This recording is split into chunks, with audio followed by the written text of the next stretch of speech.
പശ്ചിമേഷ്യയിലെ യുദ്ധം മൂലം സർവീസുകൾ വെട്ടിച്ചുരുക്കേണ്ടി വന്നതിനെ തുടർന്നുണ്ടായ പ്രതിസന്ധിയിൽ നിന്ന് കണ്ണൂർ വിമാനത്താവളം കരകയറുകയാണെന്ന് വിമാനത്താവള കമ്പനിയായ കിയാൽ. യുദ്ധം മൂലം ഈ വർഷം മാർച്ചിൽ യാത്രക്കാരുടെ എണ്ണത്തിൽ 92% കുറവാണ് കണ്ണൂരിലുണ്ടായത്. കേരളത്തിലെ വിമാനത്താവളങ്ങളിൽ പ്രതിസന്ധി ഏറ്റവും ബാധിച്ചത് കണ്ണൂരിനെയാണ്. കോഴിക്കോട് വിമാനത്താവളത്തിൽ യാത്രക്കാരുടെ എണ്ണത്തിൽ 47%, കൊച്ചിയിൽ 37% കുറവാണുണ്ടായത്. തിരുവനന്തപുരം വിമാനത്താവളത്തിൽ 39%-ന്റെയും കുറവുണ്ടായി. യാത്രക്കാരുടെ എണ്ണത്തിൽ ആകെ 62% കുറവാണ് കണ്ണൂരിലുണ്ടായത്. കൊച്ചി വിമാനത്താവളത്തിൽ 12% മാത്രമാണ് കുറഞ്ഞത്. പ്രതിസന്ധി ഒഴിഞ്ഞ് സർവീസുകൾ പുനരാരംഭിക്കാൻ തുടങ്ങിയതോടെ ഏപ്രിലിൽ 19% യാത്രക്കാർ വർദ്ധിച്ചു. മെയിൽ 45%, ജൂണിൽ 65% വർധനവുണ്ടായി. ഈ മാസം 95% സർവീസുകളും പുനരാരംഭിക്കാൻ സാധിച്ചിട്ടുണ്ട്. ഇതോടെ യാത്രക്കാരുടെ എണ്ണത്തിലും വരുമാനത്തിലും വളർച്ച കൈവരിക്കാൻ സാധിക്കുമെന്നാണ് പ്രതീക്ഷിക്കുന്നത്.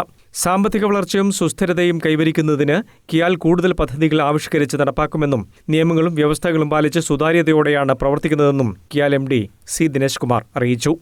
News bureau, Mattannur.